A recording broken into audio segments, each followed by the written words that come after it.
Alright there, guys. Welcome to a new episode of Over the Board Chess Games. I just came back from a Monday um,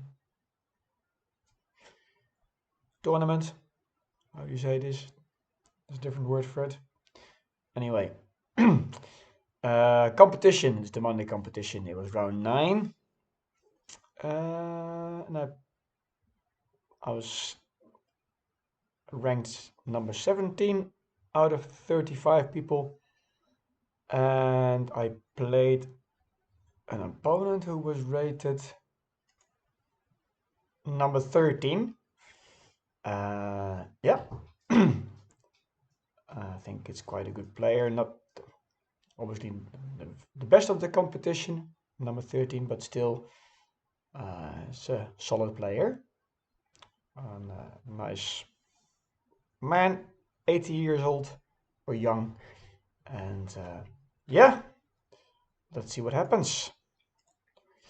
So I was playing with black, and my opponent opened with the English, which I don't play against too often. And this caused me to get into trouble quite quickly because I was just not aware of this opening so well and its tricks. So I just thought like counter with the E opening, and we bring the knights out. And sometimes when you go into four knights, you might end up with a knight sacrifice and you end up in the Halloween Gambit. When you recapture, they start pushing the pawns. Yes, you're up in material, but your knights get chased away back to where they come from mostly, or in some awkward places, and they get a really good center. But the alternative is I bring my. Oh, let me just get rid of these.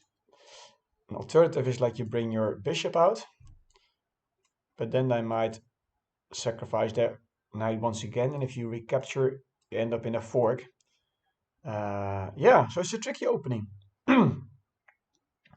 But I thought like, oh, this friendly guy is 80 years young. Um, I haven't seen him playing too many times, but I noticed that he's been getting into, yeah, a few draws. So I kind of thought like he probably wasn't the person to go for a Halloween Gambit. I mean, obviously I shouldn't be making this assumption, but I gambled it, so I came out with the knights. He didn't go for a for a Halloween Gambit, thank God.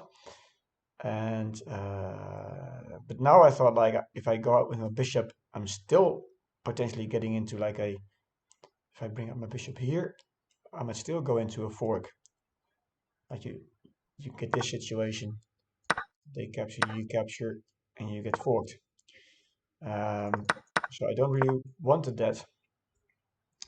So I decided to not pin the knight because there's nothing to be pinned.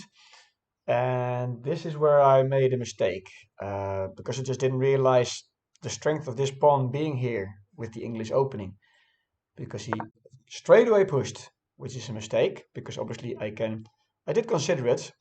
You can mess up their pawn structure, but I didn't want to give up my bishop straight away, which I did eventually, but so I blundered. I thought this is what you normally do. You go back and you go here. But because this pawn is here, I get trapped. So one square, and there we go. I think it's called the Noah's Ark trap.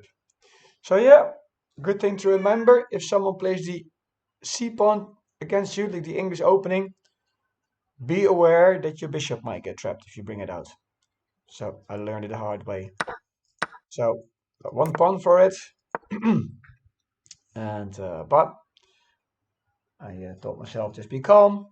The game is not over. Everything can happen. Anything can happen. So and then I thought like probably try to get this pawn, at least get two pawns for it. I needed to trade this knight obviously because otherwise it's going to be traded anyway. And at least I thought like I get like a double pawns. And even though obviously I'm attacked, I had some ideas of maybe getting them back eventually. I thought like going back here, bringing out the pawn and bringing out the knight over here. That was my plan. So Stockfish doesn't like this. Yeah, I did think about this, but then I thought like I'm just giving him a chance to um, trade pieces off, and then my pawn would be here in an awkward place. Even though it would be with the check, but it wouldn't be capturing anything. So I opted for a safe option, I think. This wasn't the best option apparently. It's better to capture with a pawn, but I thought like, well, if I'm to get any counterplay, it's with maybe promoting one of these pawns. So I thought like if I if I capture with this pawn, I only got 2 pawns against 1 pawn, and I thought like, well, if I get rid of this somehow, I have 3 pawns against 1 pawn. Well, yeah. Anyway, so that was my thoughts. So now he's defending this pawn, but also attacking this pawn twice. So I defend. I kind of thinking maybe push this pawn now, backed up by my rook to get rid of the queen. But I also saw that potentially if my opponent would be pushing this pawn, he'd be getting like a skewer or a pin or whatever you want. I'm not quite sure if it's a pin or a skewer. So I did want to go there with my rook anyway, just to avoid that. So, and I thought like bring another defender here, so I can bring my knight out, get rid of the queen, and capture this pawn. That was my idea. So he brought in another defender. So now he's got three attacker. So he got 3 attackers, and I've got 3 defenders. And I didn't actually think about my next move. But my next move actually turned out to be pretty okay. Obviously, I'm depending on my opponent also, but it's the best move. Sure, there's one less a defender of this pawn.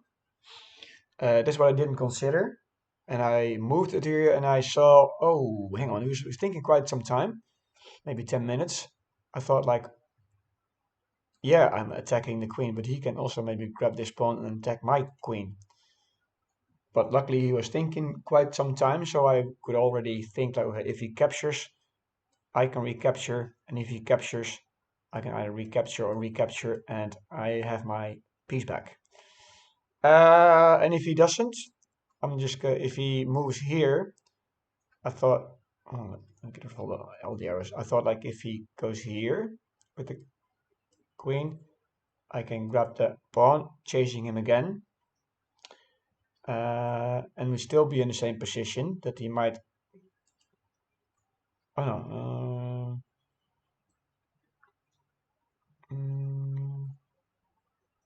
Yeah, well, he would be under attack, so I think it'd be.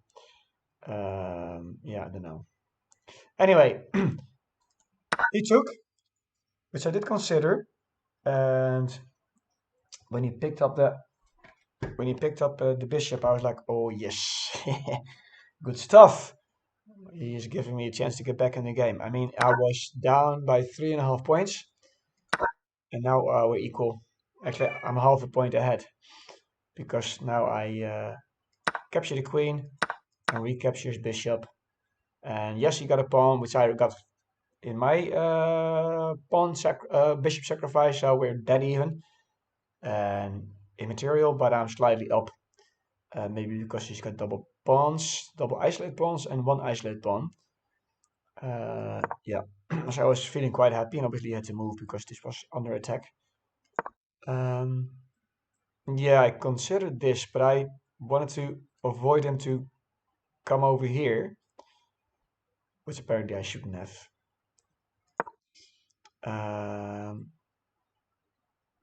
Yeah. So now he's attacking this pawn, and he's attacking my rook. But and I was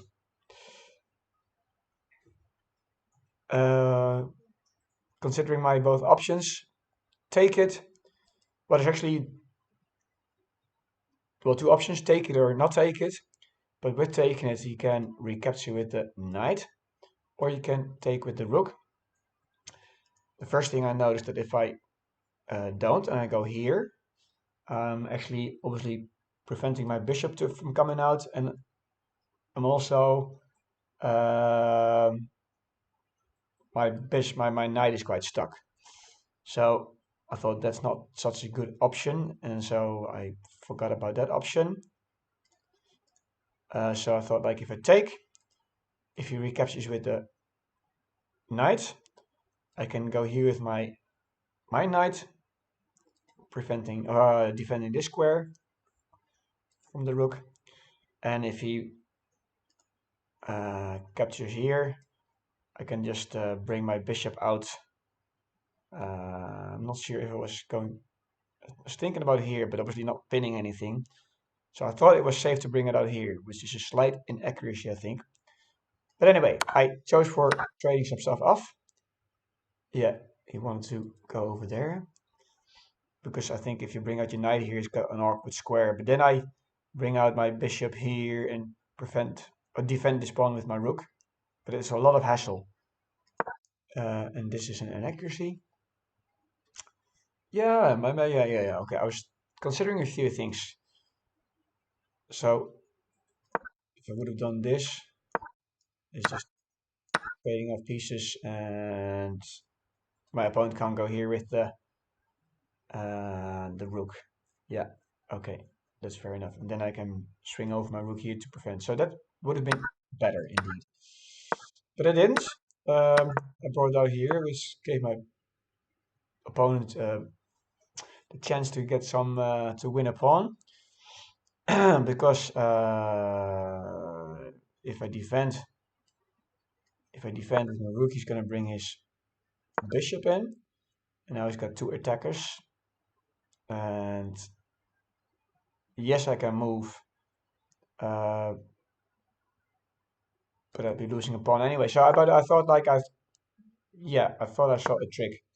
So I thought I could save my position. Well, it's the best move. We're trading off, and then I thought, like, I'm protecting this pawn, but obviously he can push, which he did. So now I'm losing a pawn. And then I thought for some time. Okay, yeah, I could have done that also maybe. But I was thinking, like, maybe I can get a breakthrough with the pawns. We're dead even now, 0-0. So this happens.